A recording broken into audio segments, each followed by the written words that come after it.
forming at the hotter zones of the boiler. Let us try to just summarize what is actually the scale. Scale, it forms adherent coating within boiler which cannot be removed by mechanical means, as it is forming very adherent coating means it is forming very sticky coating. So it is very difficult to remove it by the help of mechanical means like knife, scrubber, etc. Okay, now these scales are harder and more permeable. It means what? The scale being very hard, so it can actually get more permeable inside the boiler. And these scales are bad conductor of heat, but they are formed throughout the metal surface in contact with water. This one has to remember whenever the scale word is used. Now let us try to see what is sludge. Sludge, it forms less adherent coating within the boiler which can be removed by mechanical means. Why it can be removed by mechanical means? Because it is less adherent in nature. So that is why we can remove it with the help of knife, scrubber, etc. These sludge are soft and less permeable. They are poor conductor of heat. They are formed on cooler portions of boiler. So if they ask what is the difference between scale and sludge, then we can compare here straightway that scale forms hard adherent coating within the boiler which cannot be removed by mechanical means, but the scales are harder and more permeable. They are bad conductor of heat. They are formed throughout the metal surface in contact with water. But whenever we try to go for the sludge, then it forms a less adherent coating within the boiler which can be removed by mechanical means. Sludge are soft and less permeable. They are poor conductor of heat. They are formed on cooler portions of the boiler. This one has to remember. Now let us try to go what are the disadvantage of scale and sludge formation. If this scale and sludge formation occurs in the boiler, then what problems can arise because of this scale and sludge? The first thing, that is wastage of the fuel, will occur. It means what happens, being poor conductor of heat, so what happens, more and more heat will be utilized to heat the system. Okay, so this will lead to the wastage of the fuel. Then there is another thing, is lowers the boiler safety. It means what happens, suppose if you are increasing more and more temperature, because it is consuming it, as this sludge and scale are the poor conductor of heat, what happens, you will supply more and more heat. So what happens, the chances of the boiler explosion will also arise. So the danger of boiler explosion may arise, and hence the boiler safety will automatically get lowered. So this will shorten the boiler life too. So these are actually the disadvantages of scale and sludge formation in the boiler, that is wastage of the fuel, lowering the boiler safety, danger of boiler explosion, shortening of boiler life. These are the things that one has to remember whenever scale and sludge are formed in the boiler. Let us try to see what are the remedial actions, how we can remove this scale and sludge. It can be removed with the help of scraper, knife and wire brush. That is, by mechanically rubbing scraper or knife or wire brush, we can remove scale and sludge both. Then we can give the thermal shocks. What is the meaning of thermal shocks? We'll give first high temperature and then we will suddenly cool down the system. So due to this thermal shock, scale and sludge formation can be removed. By dissolving them in chemicals, means you can add certain chemicals like EDTA or something, so that your scale and sludge will get dissolved in that and you can finally remove the things from the boiler. By blow down operation, so these all are the remedial methods that are used to remove scale and sludges from the boiler by using the mechanical means, by giving thermal shocks, by dissolving them in chemicals, by blowdown operation. Priming. Let us try to understand what is the meaning of word priming. In boiler, due to rapid boiling, some particles of liquid water are carried with the steam, and this process of the wet steam formation is known as priming in the boiler. So this one has to remember that process of the wet steam formation is your priming. What are the reasons of the priming? Very high water level, it means you are putting more water than the boiler limit, then presence of foam on surface, or you can say very high steam velocity. These three are the main reasons of the priming in the boiler. How the priming can be removed? It can be prevented by maintaining low water level in boiler, by removing oily material from water, and by rapid change in streaming rate. Okay, you can change the steam rate, that is streaming rate. You can minimize the priming, or you can maintain very low water level in the boiler, or you can remove the oily materials from the water. Now let us try to understand what is foaming. As the name itself suggests, that foam means it is the formation of some foam, or you can say the bubbles, foaming process. So it is a production of persistent foam or bubbles in boiler which do not break easily. Okay, so this is your foaming process. This foaming process, it is actually what? It is forming the bubbles or foams in boiler which is not getting break easily. Okay, so these forms bubbles are do not break up easily in the boiler. Prevention of the foaming. Foaming can be controlled by action of anti-foaming agents like synthetic polyamides or sodium aluminate, or by keeping low water level in boiler. So this one has to remember prevention of the foaming. But you can add anti-foaming agents, that is your synthetic polyamides or sodium aluminate, or you can keep the water level low in the boiler. This can also prevent the foaming process. Now let us try to understand one very important term, that is caustic embrittlement in boiler. It is phenomenon during which boiler material becomes brittle due to accumulation of caustic substances. Okay, what happens here, that boiler material is getting brittle because some caustic substances are getting accumulated in the boiler. So let us try to see what is there happening. See, boiler water contains small amount of sodium carbonate.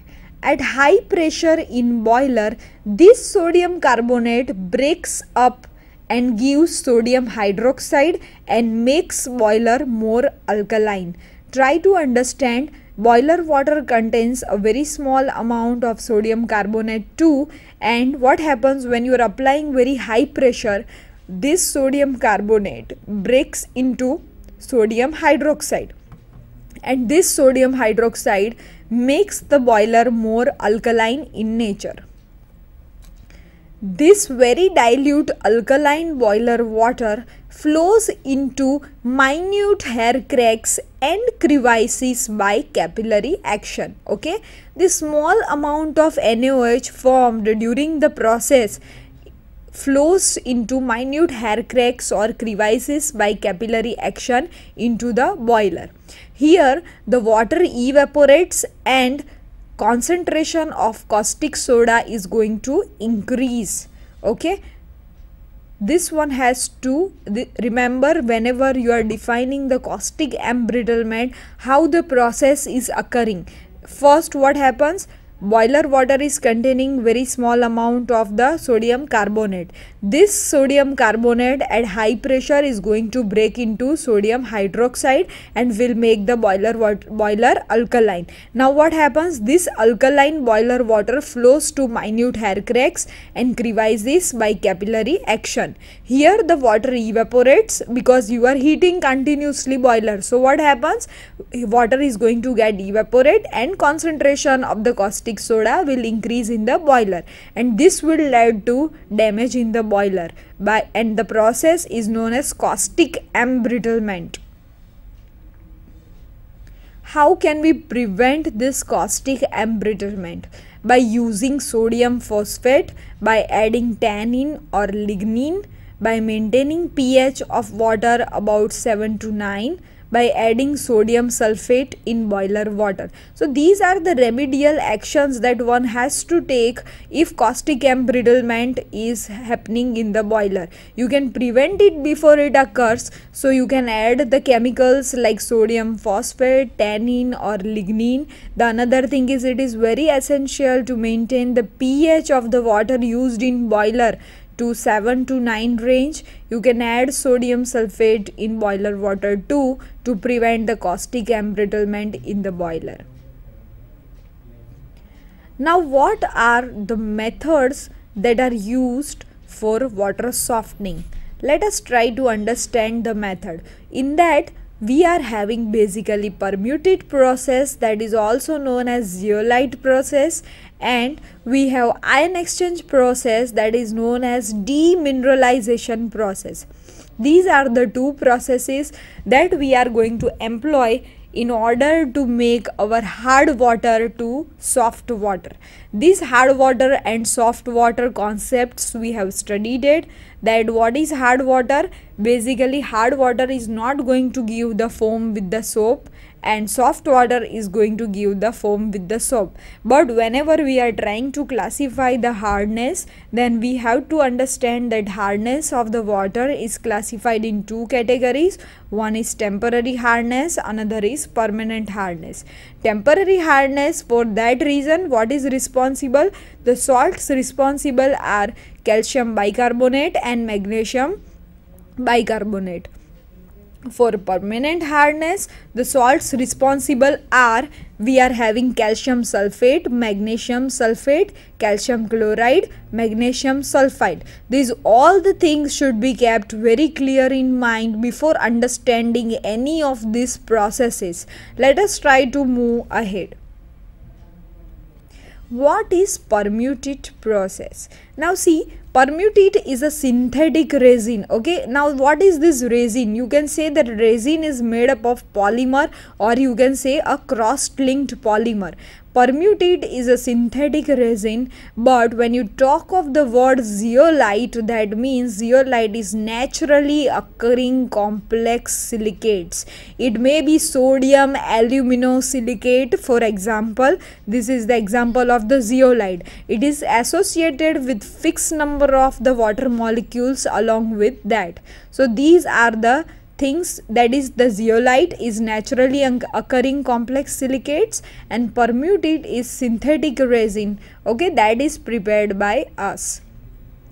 You can see here very clearly the process, that is, you are adding hard water, it is passing through the zeolite assembly, then what happens? We get a finally soft water, and other waste water is discarded from this left side, and you can see there is a NaCl solution inlet. Why this inlet is there?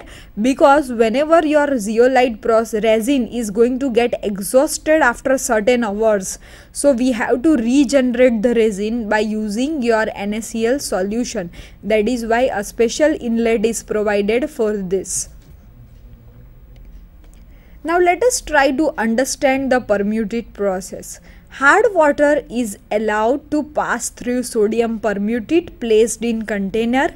What happens? We are taking hard water, okay, then we have a sodium permutate that is fixed in some container or some assembly. Then we are passing hard water through sodium permutate. Now what happens?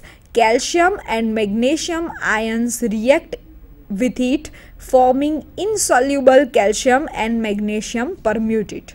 Okay, so this is the thing that is happening. These calcium and magnesium salts are retained on filter bed, and finally we get soft water. Let us try to see the reactions.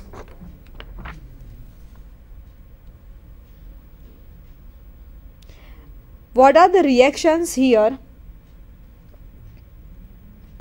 Look at the reactions that is happening. For the temporary hardness, okay, in the permutate process, you can see here the salts responsible here are calcium bicarbonate. Okay, now what you are doing, you are passing your hard water from the sodium permutate bed. So what will happen, look here, that calcium bicarbonate is going to react with your sodium permutate, and what happens, your calcium ions will replace the sodium ions. Okay, so you can see very clearly here that calcium permutate is there and NaHCO3, that is sodium bicarbonate, is formed in the process.